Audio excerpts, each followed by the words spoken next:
A doutora Natália. A doutora Natália é graduada em Ciências Biológicas pela Universidade Federal de Lavras, participou da equipe do projeto de pesquisa para caracterização citogenética de espécies do gênero Piper e também realizou estudos sobre embriologia e anatomia dos órgãos reprodutivos da mesma espécie.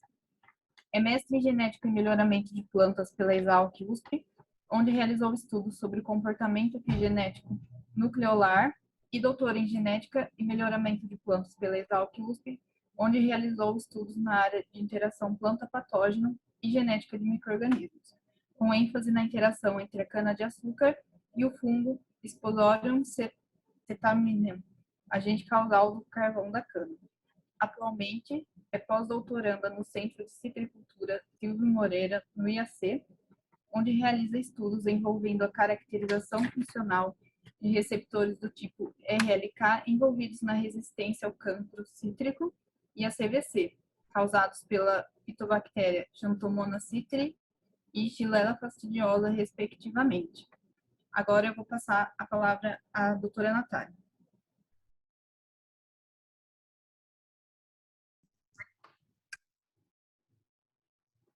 Bom, então, boa tarde, pessoal. Obrigada, Luísa, pela introdução. Primeiramente, eu gostaria de agradecer, né, ao departamento, né, de genética e ao GBIOS pelo convite, né, para estar aqui hoje com vocês. Para mim é uma honra muito grande poder estar aqui hoje, porque eu me formei com vocês, né, então eu sou egressa do programa de genética e melhoramento de plantas.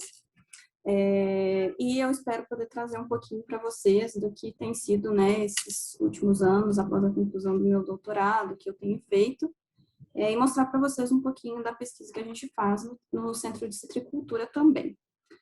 Bom, então, como a Heloísa disse, né, eu venho trabalhando nos últimos 2 anos com o uso de receptores, né, envolvidos no sistema de defesa de citros, tá? Então, eu vou contar para vocês um pouquinho sobre... Ixi, não está passando aqui. Sobre esse trabalho, que foi publicado no mês passado, né? Então, é bem fresquinho aí. Sobre o uso do receptor EFR, que é um receptor de Arabidopsis thaliana, né? Que foi transferido por nós para plantas de laranja doce, na busca por resistência a bactérias, né, envolvidas nas doenças de citricultura, né, causadoras dessas doenças, que são a Xanthomonas citri e a Xylella fastidiosa. Então, eu sou pós-doutoranda no Centro de Citricultura Silvio Moreira, sob a supervisão da doutora Alessandra Alves de Souza, tá? E esse trabalho, ele é uma parceria entre o nosso grupo aqui no Brasil e os grupos do Dr. Cyril Zipfel, na Universidade de Zurich, na Suíça, né? Ele também é pesquisador no Sainsbury Laboratório na Inglaterra, e a doutora Silke Robatzek, do LMU na Alemanha, tá? Então, esse trabalho, ele surgiu, né, diante dos impactos da citricultura no Brasil, tá? O Brasil é um grande líder, né, na produção de laranja doce e de suco de laranja. Nós somos o maior produtor e exportador, né, de suco de laranja do mundo. Então, nós suprimos cerca de 3/4, né, da produtividade de suco de laranja concentrado e o suco de laranja não concentrado também, para exportação. Então, aqui eu trouxe alguns números para vocês terem dimensão, né, da citricultura para o nosso país, tá? E também mostrar aqui para vocês o cinturão citrícola, né, que é essa região aqui de São Paulo e um pouquinho de Minas também, onde está concentrado cerca de 70% da nossa produção de laranja doce, tá bom? Então, a citricultura, ela é bastante importante para nós economicamente, né, e agronomicamente também, mas ela enfrenta uma série de doenças, né, nos pomares ao longo dos anos aí, e uma delas é a doença causada pela Xylella fastidiosa, né? A Xylella fastidiosa, ela é uma bactéria gram-negativa que acomete o xilema, né, os vasos do xilema. Ela é restrita ao xilema das plantas, tá? E ela acomete mais de 100 espécies de plantas ao redor do mundo, tá bom? Então, a Xylella, ela causa a CVC nos citros, né, que é a clorose variegada dos citros, tá? Que é uma doença sistêmica, né? Todas as doenças causadas pelas Xylellas são doenças sistêmicas, tá? Então, elas se espalham, né? A bactéria se espalha pela planta toda e afeta todos os órgãos da planta, tá bom? A Xylella, ela também, apesar de, no Brasil, a CVC ser controlada, né, a partir do controle do inseto vetor, que são algumas espécies de cigarrinha, né? Nos Estados Unidos e na Europa existem outras duas doenças bastante graves, assim, né? Que é a doença de Pierce, que acomete as videiras, e recentemente, né? Não sei se você sabe, mas a partir de 2016, as oliveiras vêm sido bastante devastadas na Europa pela doença, né? O declínio rápido das oliveiras, que é o QDS, que vem causando impactos bastante significativos, tá? Então, entender essa interação com a Xylella fastidiosa se tornou, de novo, né, depois de alguns anos, muito fundamental também para a gente poder aí controlar, né, essa doença de uma forma mais palpável, né? E a Xanthomonas citri também, que é a bactéria causadora do cancro cítrico, tá? Essa é uma doença não sistêmica, tá? A Xanthomonas, ela acomete os órgãos verdes da planta, então ela causa doença nas folhas, nos ramos, nos frutos verdes, tá? Mas é uma doença local, não é sistêmica, como a Xylella fastidiosa. E essa, sim, não está presente na Europa, então ela é uma doença quarentenária, né? Do nível A1 na Europa, então todo mundo fica bastante de olho, assim, para ver, para controlar, né, de maneira bastante eficaz, para que essa transmissão, né, de patógenos não aconteça, tá bom? Então, atualmente, não existe, né, pelo menos que se saiba, né, na literatura, resistência genética a essas doenças na laranja doce, né, não em todos os citros, mas na laranja doce, que é o principal alvo da nossa produção aqui no Brasil. E o controle é basicamente feito por agroquímicos, tanto para o controle da cigarrinha, quanto para o controle da Xanthomonas, né, que não é transmitida via vetor, né, e esse controle é feito com o uso de muitos insumos que são bastante tóxicos para o meio ambiente, como, por exemplo, sulfatos de cobre, tá? E diante disso, tem sido buscado, né, cada vez mais pelos melhoristas e biotecnólogos, estratégias mais sustentáveis para o controle dessas doenças. E nesse background, né, de informação que nós, então, podemos utilizar a manipulação, né, do sistema imune vegetal. Aqui eu vou dar para vocês uma breve relembrada, né, em como o sistema imune das plantas se comporta, tá? Então, o sistema imune vegetal, ele é dividido em duas frentes, que é baseada em PTI ou na ETI. A PTI, então, ela é uma imunidade, né, um tipo de imunidade vegetal, desencadeada a partir da percepção de padrões moleculares, tá bom? Então, esses padrões, o que são esses padrões? São moléculas altamente conservadas e essenciais à vida dos patógenos. E eles são conservados em grandes grupos, tá? Então, entre as bactérias flageladas, ou entre os fungos, ou entre os oomicetos e tal, tá bom? Então, a percepção dessas moléculas é que vai desencadear esse tipo de resposta imune, tá bom? Esse tipo de resposta, né, baseada em PTI, ela ocorre, né, através do reconhecimento de receptores que são ancorados na membrana plasmática, que a gente chama de PRR, que são os receptores envolvidos no reconhecimento desses padrões, tá? Esses padrões a gente pode chamar de PAMPs, MAMPs, DAMPs, RAMPs, tem uma série de nomezinhos, né, de siglas, para padrões moleculares associados a micro-organismos, a patógenos, a damage, né, que são associados aos danos causados pelos patógenos durante o processo infectivo, tá? Ou por herbivoria, por exemplo. E essas pequenas moléculas, elas são, por sua vez, reconhecidas por esses padrões moleculares aqui, por esses receptores de padrões moleculares que estão ancorados na membrana. Esse reconhecimento vai desencadear uma série de respostas intracelulares, tá? Como, por exemplo, ativação de espécie reativa, de produção de espécie reativa de oxigênio, que são os ROS, cascatas de fosforilação, né, através de MAP-quinases ou CAP-quinases, tá? E alteração dos níveis de expressão gênica dos genes relacionados à ativação do sistema de defesa, tá? Esse tipo de resposta, baseada em PTI, ela é uma resposta que confere uma resistência que a gente chama de amplo espectro, tá? Justamente pelo fato de esses padrões serem relacionados a um grande grupo, né, de organismos, tá bom? Aqui eu trouxe alguns exemplos para vocês. Então, por exemplo, a gente tem o FLS2, que é um receptor altamente conhecido, porque ele reconhece um epítopo, né, da flagelina. Então, todas as bactérias flageladas, por exemplo, produzem esse epítopo aqui, que é chamado de FLAG22, e esse receptor vai reconhecer esse epítopo. De maneira similar, a gente tem o EFR, que eu vou mostrar com mais detalhes para vocês, que reconhece o EFTU, que é uma proteína também bastante conservada entre os procariotos, tá bom?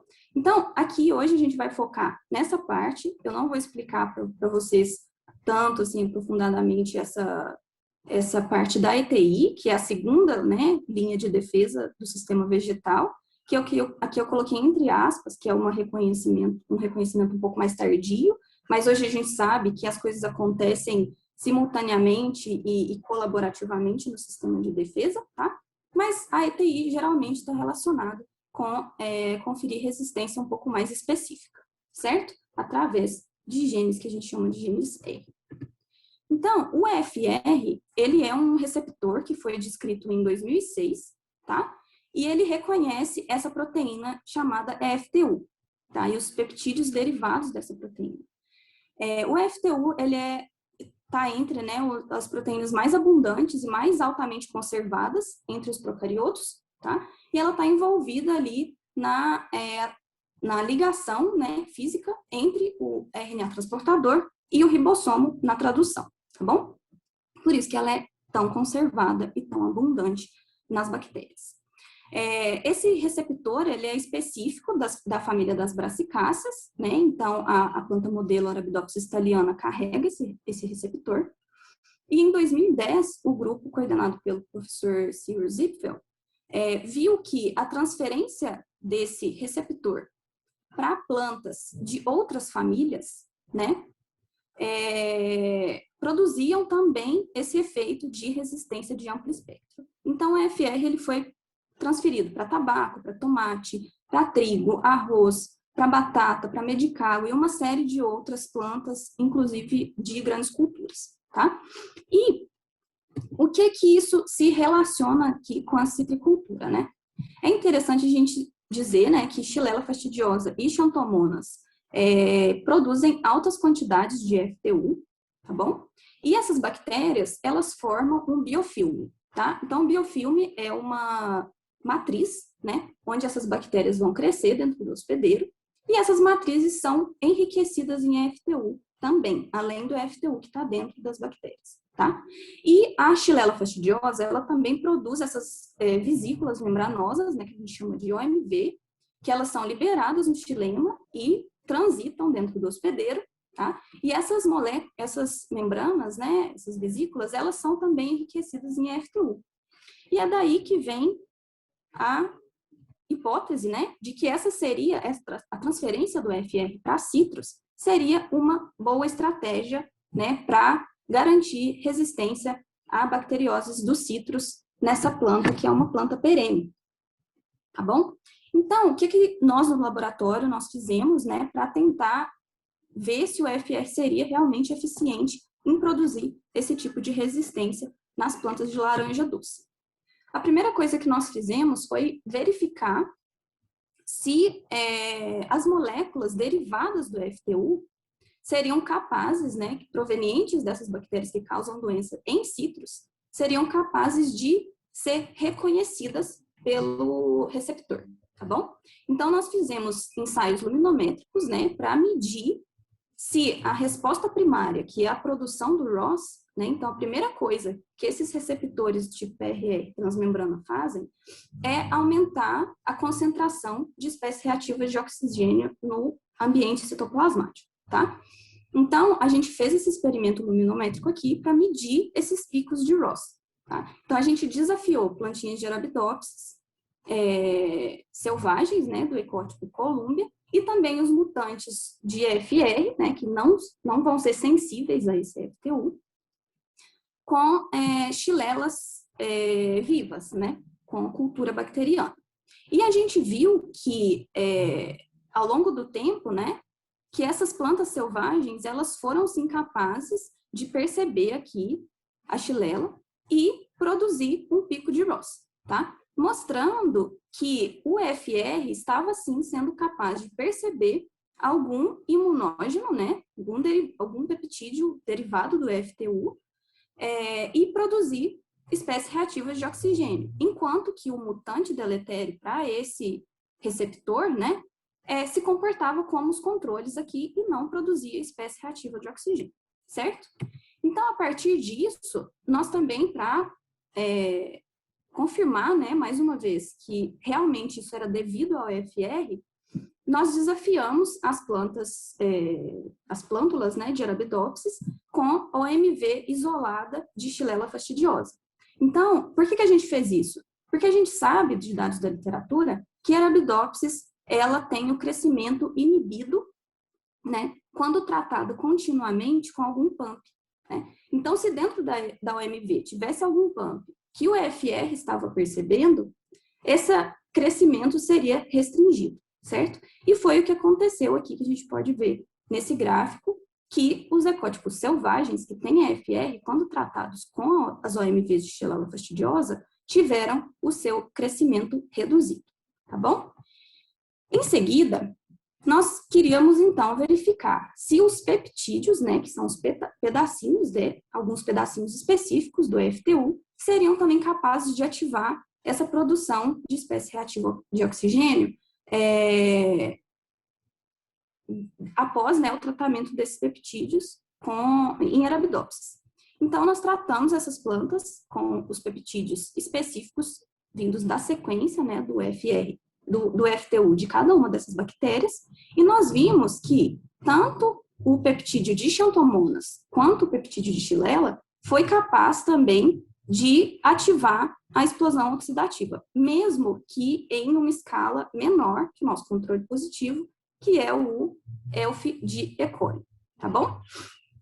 Aqui, eu não sei se eu falei lá atrás, mas só recapitulando, quando eu falo ELF, é um pedacinho do FTU, tá bom? Então, um pedacinho de 18 aminoácidos do FTU. Então, isso a gente chama do peptídeo que vai se ligar fisicamente à porção extracelular desse receptor e sinalizar para a célula que ele percebeu um pump e que está acontecendo alguma coisa ali fora e o sistema de defesa precisa ser ativado, tá bom? Então, a partir dessa observação aqui, ao analisar, né, as sequências de aminoácidos desses pedacinhos de FTU, nós vimos que a baixa, né, a menor eficiência em ativar a espécie reativa de oxigênio aqui foi devido a substituições de aminoácidos, né? Então, aqui, ó, a gente tem o que a gente chama de peptídeo mínimo, tá? Então, a gente sabe que esses 4 aminoácidos aqui, eles são fundamentais para a ligação entre o peptídeo e o receptor, tá? E aqui, olha, o peptídeo de Xylella, ele tem substituições em posições que são essenciais. Então, naturalmente, essa associação, né, essa ligação física, ela vai ser mesmo um pouco menos eficiente, mas ainda assim capaz de produzir espécie reativa de oxigênio. Em 2004, esses autores aqui descreveram, né, que se a gente estender um pouquinho aqui a cauda, essa ligação fica mais estável. Então, que um ELF 26 ao invés de um ELF 18 seria mais eficiente, né, no caso da Xylella, em produzir essa resposta inicial, né, a partir da percepção do FE.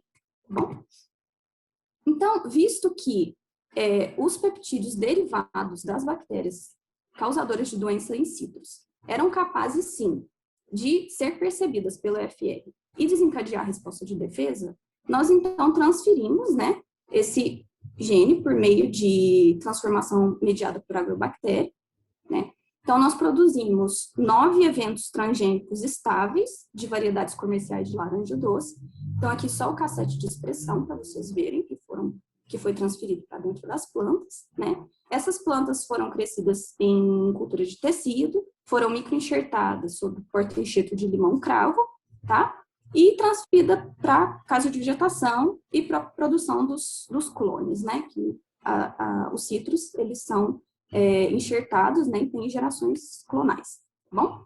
Então, nós verificamos, né, nessas plantas que a gente chama de matriz, que é essa primeira que saiu aqui positiva da cultura de tecido, nós confirmamos a presença do inserto, a expressão, né, que esse cassete estava mesmo inserido dentro do genoma das plantas de laranja doce, e que esse gene, né, o FR, ele estava sendo superexpresso, tá? Então, aqui é uma análise de expressão gênica, mostrando que ele estava superexpresso nas plantas transgênicas. Então, nós partimos para confirmar se, no caso de um background genético, né, de laranja, se esse receptor seria, ainda assim, capaz de perceber, mas capaz também de transmitir a mensagem, tá? Porque não basta só o receptor lá na membrana, todo o aparato molecular interno da célula, ela precisa ser, de certa forma, conservada, né, para transferir essa informação da percepção da bactéria que está causando a doença, né, que está ali infestando as plantas, tá? Então, o primeiro experimento que a gente fez com as plantas de citros foi ver se elas também seriam, assim como a Arabidopsis, capazes de produzir espécies reativas de oxigênio, tá bom? Então, nós vimos que quando nós usamos o peptídeo advindo de E. coli, que é o nosso controle positivo, né, os eventos são capazes de perceber o peptídeo e produzir espécies reativas de oxigênio, mostrando que os componentes, né, moleculares internos da transdução desse sinal e da internalização dessa percepção in citros, elas são sim conservadas, tá? E são capazes de produzir resposta a partir dessa percepção. E quando nós usamos os peptídeos vindos do patógeno, né, para desafiar essas plantas de citros, nós vimos que o citrus é capaz de perceber, mas de maneira um pouco mais tardia, tá? Então, aqui eu até deixei a setinha vermelha aqui, ó, indicando o momento, né, da produção do pico da explosão oxidativa, no caso de E. coli, e aqui no caso de Xanthomonas citri, tá bom? Mas a planta é capaz de perceber e é capaz de transduzir esse sinal, né, e produzir explosão oxidativa. E para Xylella, como a gente já tinha visto nos experimentos de Arabidopsis, a gente já sabia, né, que ia ser um pouco mais difícil de ver essas respostas. E entre os nossos 9 eventos, apenas 2 foram capazes de perceber o peptídeo um pouquinho mais elongado, né, de Xylella fastidiosa, tá bom? E aqui a gente tem, né, o que seria aproximadamente uma curva, né, de percepção do peptídeo nesses 2 eventos, tá bom? Visto isso, nós partimos, então, para conferir, né, se, além da explosão oxidativa inicial, se a cascata de MAP-quinases, por exemplo, né, que são fosforilações, né, que é efetivamente a transdução do sinal até chegar lá no núcleo e alterar a expressão gênica dos genes relacionados à ativação do sistema imune, estaria acontecendo também. Então, nós desafiamos, né, essas plantas transgênicas com os peptídeos novamente, incubamos por 30, 45 minutos e verificamos se as quinases estavam sendo fosforiladas, né? Então, quando o receptor percebe esse epítopo, né, esse peptídeo que está lá fora da célula, ele vai produzir explosão oxidativa e ele vai sinalizar para uma série de proteínas, né, como se fossem degraus, né, de uma escada, né, e vão passando fosfatos para algumas proteínas quinase, tá? E isso a gente vê aqui no gel, que para os 2 eventos, normalmente a 45 minutos após o desafio com os peptídeos, que estava havendo, né, um acúmulo de quinases fosforiladas. Isso indica para a gente que essa mensagem está sendo transportada no interior da célula, tá bom? Então, a gente viu aqui que, geralmente, 45 minutos após o tratamento com o PAMP, essas maquinases estavam ativas, né, estavam sendo ativadas, e que o evento aqui, o V5, né, depois vocês vão ver ele mais para frente, que ele é o nosso queridinho, né, vamos dizer assim, ele tem já uma certa ativação sem a necessidade de ter o pump ali fora, tá?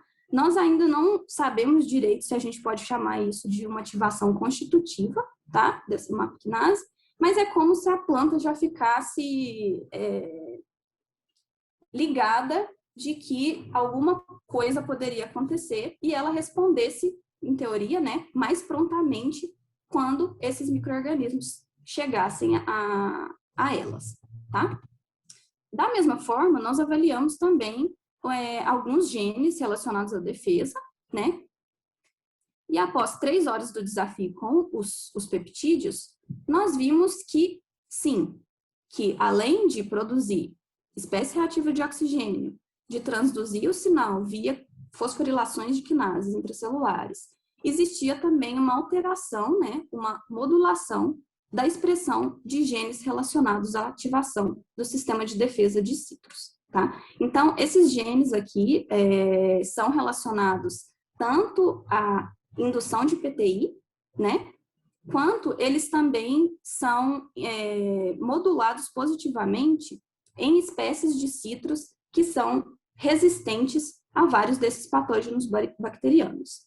Lá no início, eu disse para vocês que laranja doce não tem resistência genética a esses patógenos, mas outros citros têm, tá? Então, por exemplo, os mandarins e as tangerinas, eles são resistentes à Xylella fastidiosa. E quando a gente olha a expressão desses genes aqui, quando a gente inocula essas bactérias, eles são muito aumentados, tá? Então, eles são marcadores do sistema imune dos citros, tá bom? E a gente viu que as duas linhagens, elas são capazes de modular esses genes de defesa, né? Quando eles têm o EFR percebendo esses epítopos, tá?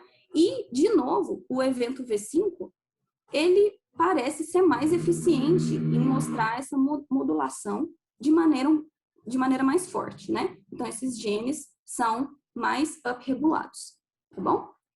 Visto isso, nós percebemos que, então, o sistema, né, de citrocinenses, de laranja doce, é capaz de perceber os epítopos, transduzir o sinal e modular genes.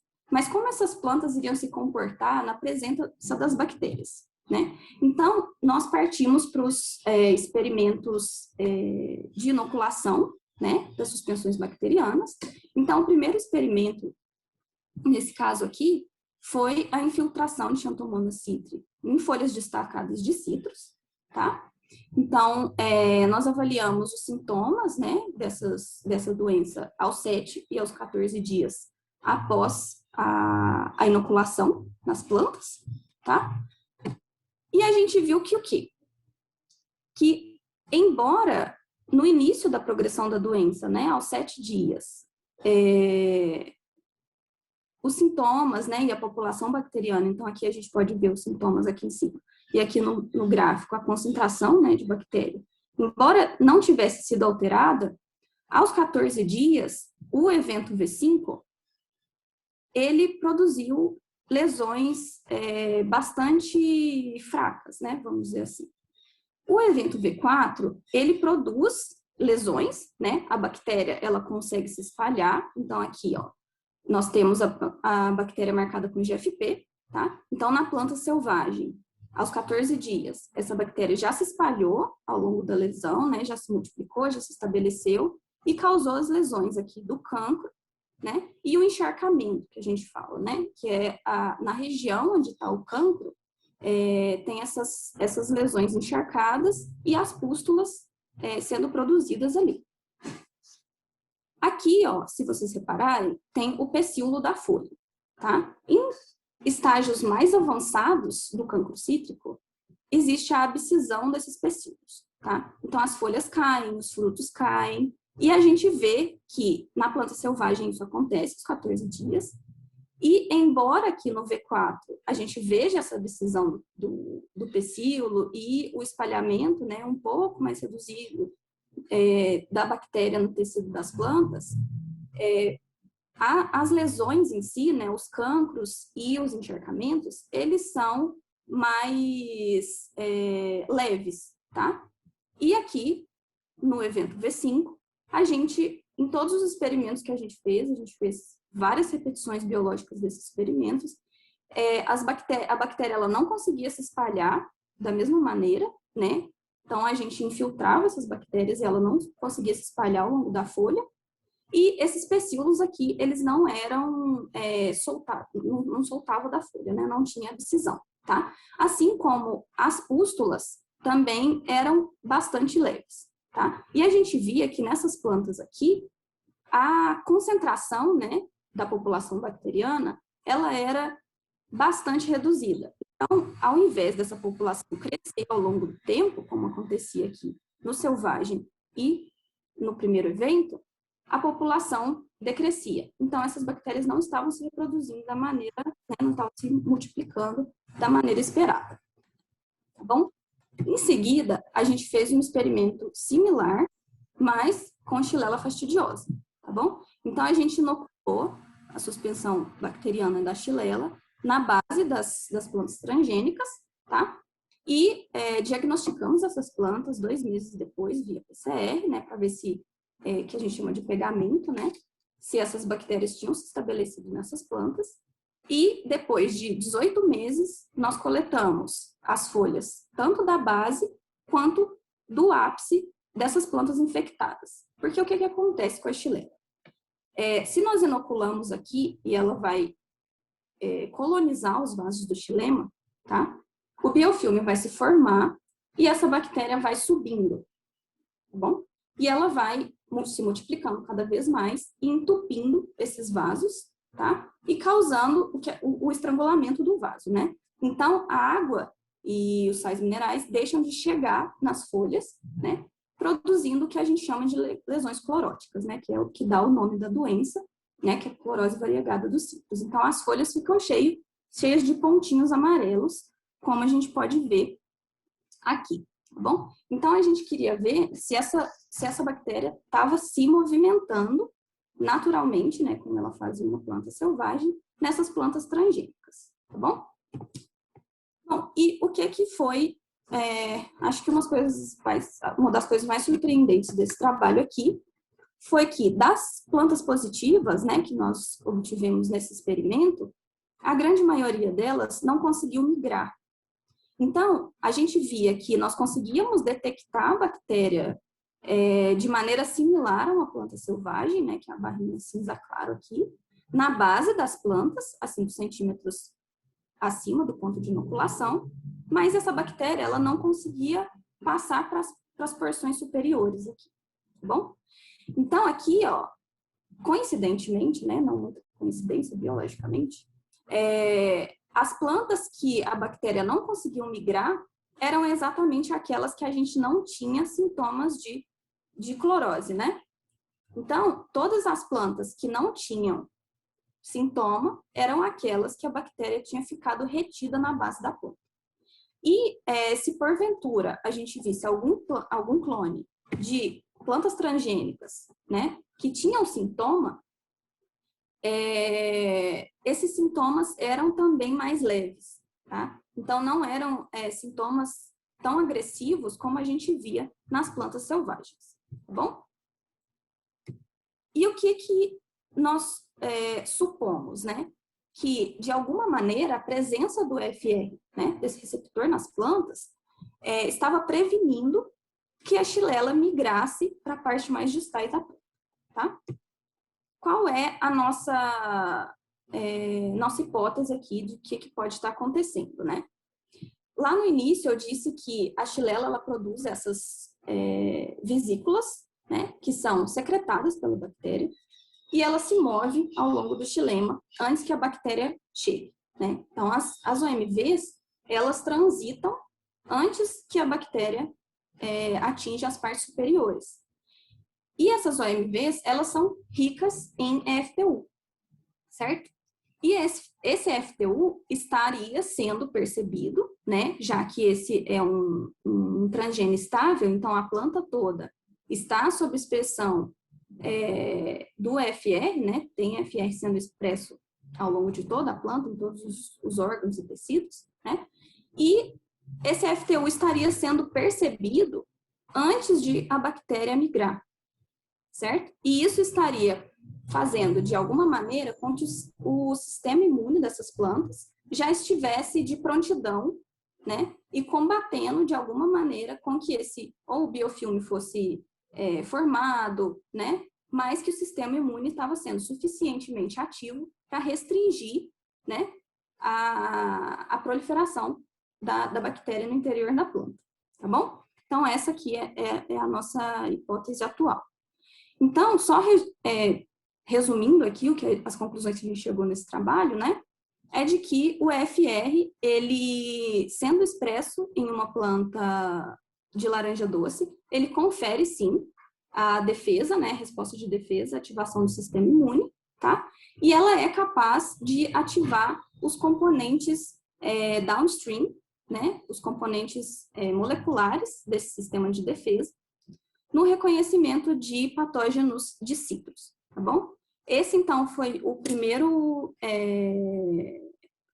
report, né, de conhecimento científico da transferência do EFR para uma planta perene, tá? E também a primeira vez que se descreve um receptor capaz de perceber Xylella, tá? Então, como eu disse para vocês lá no início da apresentação, embora, no caso de citros, a Xylella seja controlada, né, atualmente, devido ao controle da cigarrinha, que é um inseto vetor, é de grande interesse para a comunidade científica na Europa o controle da Xylella fastidiosa por causa do problema do declínio rápido das oliveiras, né? Então, esse trabalho serviu de grande valia para comprovar, né, a eficiência da transferência desse receptor para plantas perenes, né, e para o controle da Xylella fastidiosa também. E no caso nosso aqui, né, que é uma doença realmente bastante séria atualmente, que é o cancro cítrico, ela também foi capaz, a presença do FR, né, foi também capaz de restringir a propagação desse sintoma, né, e pode ser um indicativo da redução, né, do uso de compostos químicos no controle dessa doença aí no campo, que é feito principalmente por aplicação de sulfato de cobre, né. Então, como perspectivas futuras, né, a partir desse trabalho, tem o encorajamento, né, do uso de PRRs, né, desses receptores transmembrana, para garantir uma resistência de amplo espectro, né, uma resistência mais durável, uma vez que os patógenos necessitariam mudar muito mais, né, sofrer mutações para esquivar essa resistência de uma maneira muito mais difícil, já que esses pumps, né, essas moléculas que são percebidas, são tão essenciais em processos moleculares fundamentais para o crescimento e para o desenvolvimento, né, para o estabelecimento desses micro-organismos. E, atualmente, nós estamos colocando essas plantas sob regime de campo, né, para avaliar se essas plantas vão seguir uma produtividade normal, né, porque os ensaios em casa de vegetação, as plantas não se desenvolvem completamente, não produzem e tal. Então, agora nós estamos no estágio de transferir essas plantas para o campo e ver se elas vão ser realmente tanto resistentes a doenças em condição de campo, como em questões de produtividade, tá certo? Bom, então era isso que eu tinha para falar para vocês hoje. Eu gostaria de agradecer mais uma vez o convite e a atenção de vocês, tá bom? Agradecer à minha supervisora, né, a doutora Alessandra, e aos meus colegas aqui, colaboradores desse trabalho. E eu estou à disposição para qualquer dúvida que vocês tiverem e para responder aí os questionamentos de vocês. Muito obrigada. Obrigada, Natália, pela apresentação. Se alguém tiver alguma dúvida, pode enviar aqui pelo chat ou abrir o microfone para fazer pergunta. Eu posso descompartilhar ou vocês preferem que deixe, Luiz? E aí, Gustavo? Não, o que for melhor para você, Natália. Fiquem tranquilos.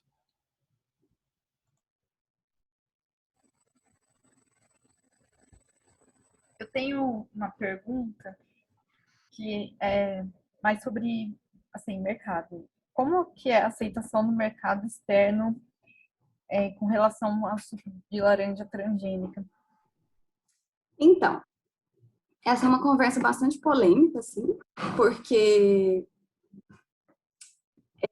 o maior comprador, né, de suco concentrado do Brasil é o Reino Unido, né? E o Reino Unido não aceita laranja transgênica, mas ele também não aceita, por exemplo, disse para vocês que tangerinas e mandarins são resistentes, né, a várias doenças. Então, se a gente cruza isso via melhoramento genético, você não vai ter uma laranja doce pura, certo? Mas eles também não aceitam, se não for 100% laranja. Então, é um debate bastante sério na comunidade científica assim, da citricultura, porque você não pode introgredir, né, fazer introgressão de resistência via cruzamento, né, via melhoramento convencional, porque eles querem 100% laranja, né?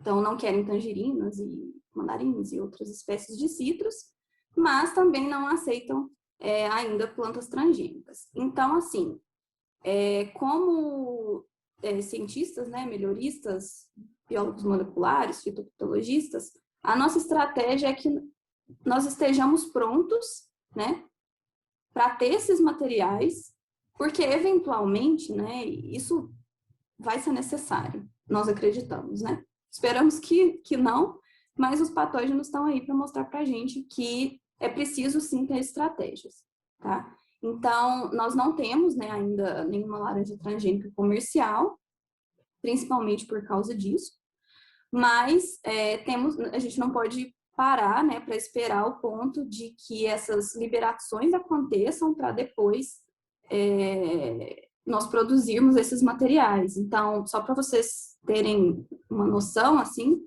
esse trabalho em específico do FR, ele vem sendo feito há quase 7 ou 8 anos no IAC, né? Então, só para a gente conseguir uma planta, a planta transgênica, né, via cultura de tecido, e depois transferir, enxertar, a gente gasta quase 2, 3 anos, né, para ter uma matriz em idade jovem, sabe? Então, assim, trabalhar com planta perene é bastante complicado, porque demora muito. Então, assim, não dá para esperar a demanda para se ter o produto, sabe? Nós temos que gerar conhecimento e essa é a nossa estratégia, assim, né? Ter o material antes que isso seja liberado. Alguém tem mais alguma pergunta?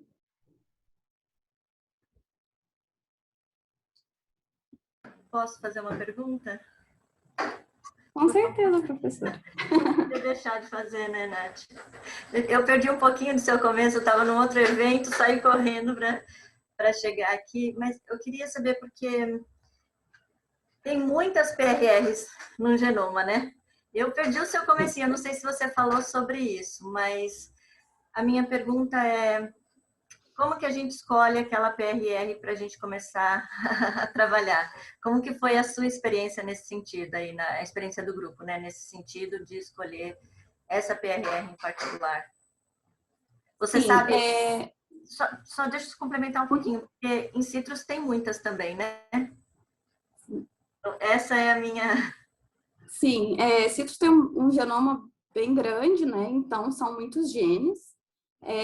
Eu não falei nesse momento, mas o meu pós-doc ele é dividido em 2 frentes, né? Tem a frente do FR e tem a frente dos receptores de citrus mesmo, que eu não mostrei para vocês aqui hoje.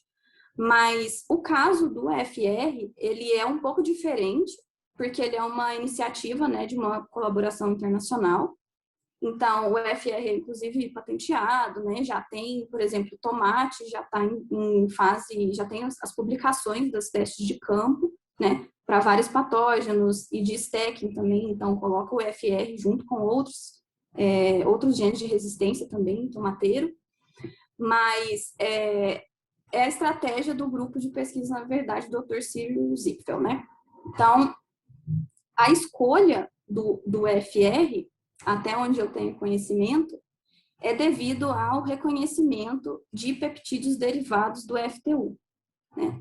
Então, pelo fato do FTU ser um das proteínas mais conservadas entre todos os procariotas e tão abundantes, né?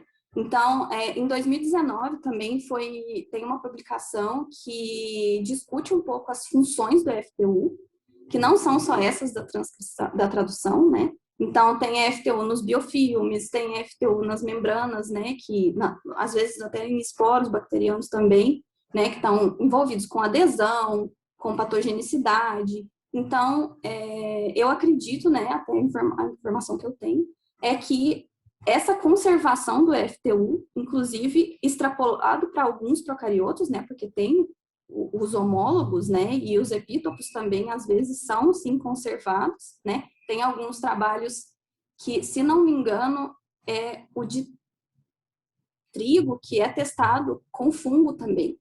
E existe um nível de resistência que é desenvolvido a partir do uso do FR, sabe? Então, eu acredito que a escolha tenha sido, né, a escolha lá em 2010, tenha sido devido ao FTU, né, a conservação do FTU.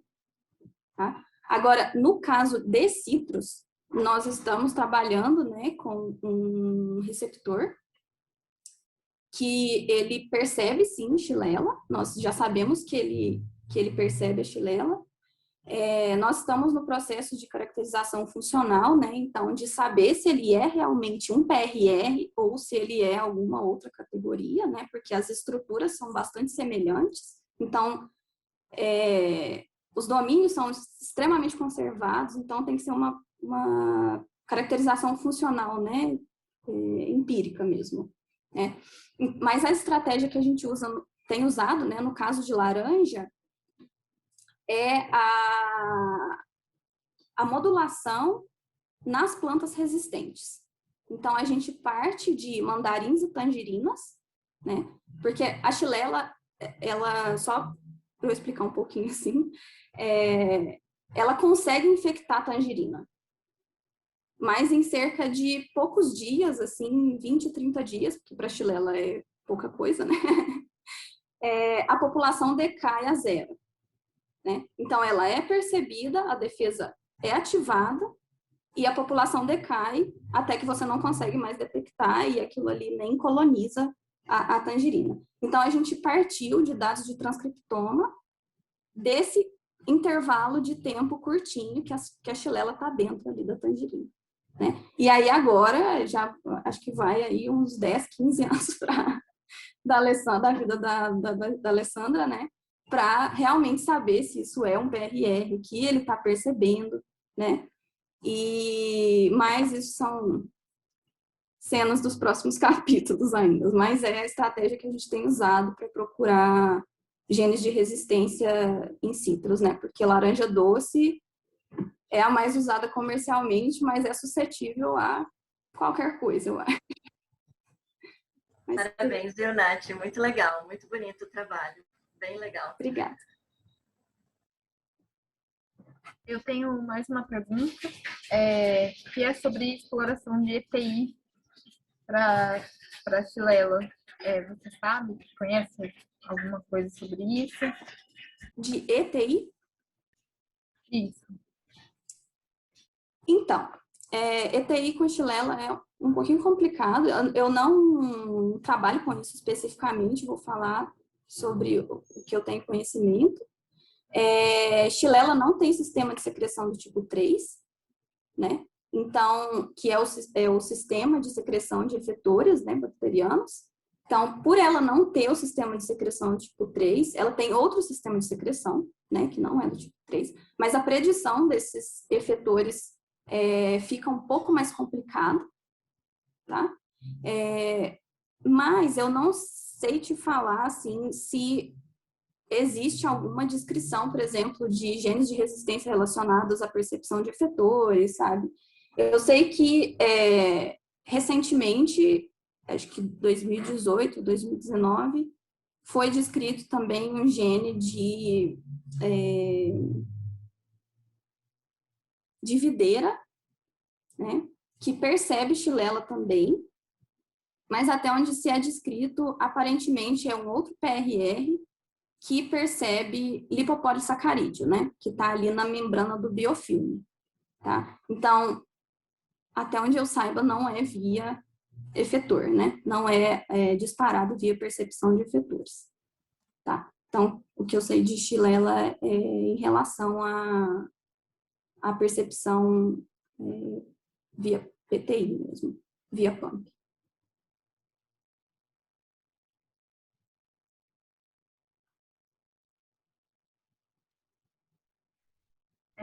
Tem mais alguma pergunta?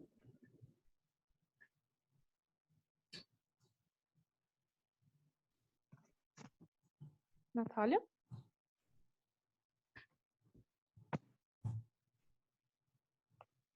Alguém falou alguma coisa?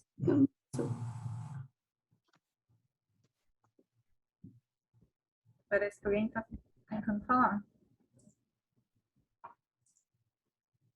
Vocês estão ouvindo, Natália? Sim, estou ouvindo. Primeiro, parabéns pela palestra, muito legal. Eu tenho, desculpa um pouco a ignorância, mas assim, Imagina. o Huanglongbing é uma das principais também doenças nos citros, né? E assim, Sim. como um procarioto, tem algum trabalho assim ligado a Então, esse? o HLB, ele é...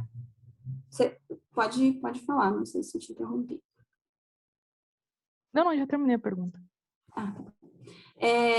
O HLB, ele é a doença mais devastadora da citricultura, né, atualmente.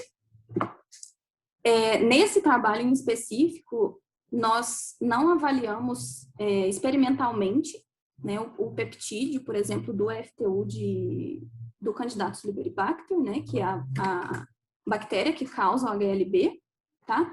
Então, nós sabemos que o HLB tem FTU, tá?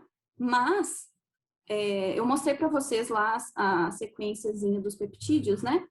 De Xilela, a gente tem aquelas substituições e a conservação do FTU do Candidatus liberibacter é muito baixa. Então, tem bastante substituição aminoacídica. Nós acreditamos que pode ser que se a gente fizer, por exemplo, aquelas extensões das caudas e tal, seja capaz de perceber, né, do FR perceber esse pedacinho do FTU, mas é aquela coisa, né, são só suposições, nós teríamos que realmente fazer os experimentos e ver se as plantas seriam capazes de perceber, tá? Mas o Candidatus liberibacter, ele tem FTU e tem potencial para perceber, sim, e ativar a resposta de defesa, né?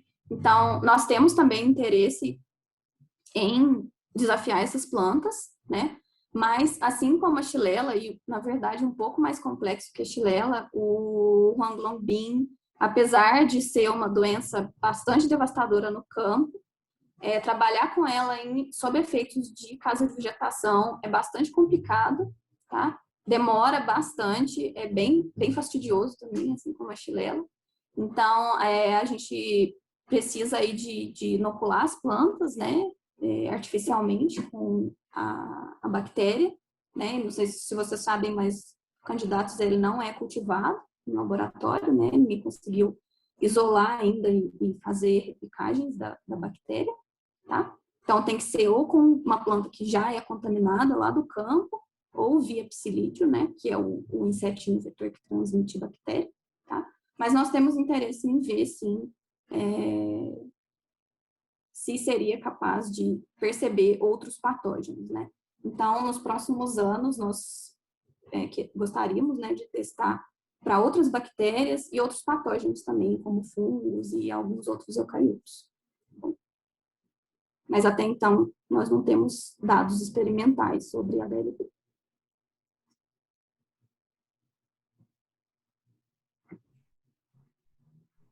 Tem mais alguma pergunta?